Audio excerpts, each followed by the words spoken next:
এটা গুরুতর অপরাধ করেছিল।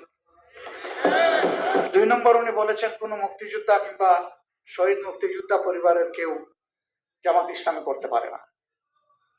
তাহলে উনাকে জিজ্ঞেস করে করা লাগবে? মুক্তিযুদ্ধে তার অবদান সবকিছুই বলেছেন, কিন্তু নিজের অবদান বলতে গিয়ে আরেকজনের অবদানের উপরে হাতুড়ি পিটানোর অধিকার কাউকে দেওয়া হয়। তিনি পার্সোনালি আমাকে হার্ট করেছেন। তিনি বলেছেন যে আমি বলে থাকি আমি শহীদ মুক্তিযোদ্ধা পরিবারের সদস্য। তাহলে তিনি এটাকে চ্যালেঞ্জ করছেন। 2 নম্বর উনি বলেছেন কোন মুক্তিযোদ্ধা কিংবা শহীদ মুক্তিযোদ্ধা পরিবারের কেউ জামাত ইসলামী করতে পারে না। তাহলে উনাকে জিজ্ঞেস করে করা লাগবে? এটি আমার নাগরিক অধিকার। আমি কোন দল করব, কোন আদর্শ আমি অনুসরণ করব, এর উপর হস্তক্ষেপ করার ন্যূনতম কোনো অধিকার রাষ্ট্র কিংবা সংবিধান কাউকে দেয়নি। আমি এটার তীব্র নিন্দা জানাই।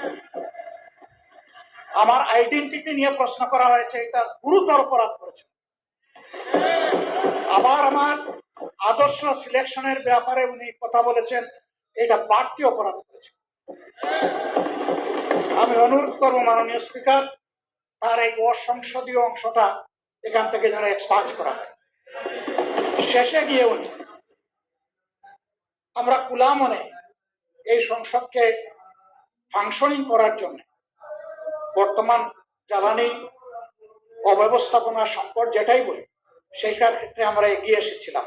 খোলা মনে কথা বলেছি, নোটিশ নিয়ে আলোচনা হয়েছে এবং পরের দিনে সে মাননীয় প্রধানমন্ত্রী একটা প্রস্তাব দিয়েছে, আমরা সাথে সাথে এটা গ্রহণ করেছি। তিনি এইটাকে শেষ পর্যন্ত কনক্লুশন টানলেন কি দিয়ে? হ্যাঁ, যার মগজ যেরকম তার কনক্লুশন হবে।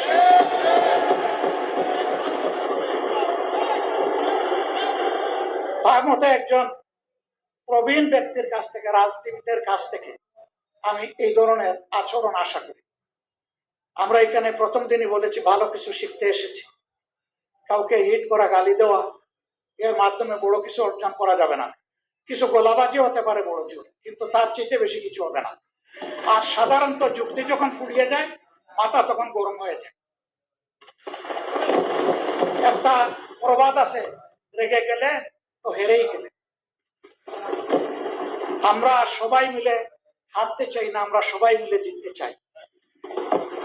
এই জন্য সবাই যেন মাথাটা একটু ঠান্ডা রেখে যুক্তির সাথে সত্য নির্ভর কথাগুলা বলি, তাতে অবশ্যই দেশবাসী উজ্জীবিত হবে, এই সংসদের প্রতি মানুষের আস্থা তৈরি হবে এবং দেশটাকে নিয়ে সবাই মিলে আমরা সামনে এগিয়ে যেতে পারব। ধন্যবাদ মাননীয় স্পিকার।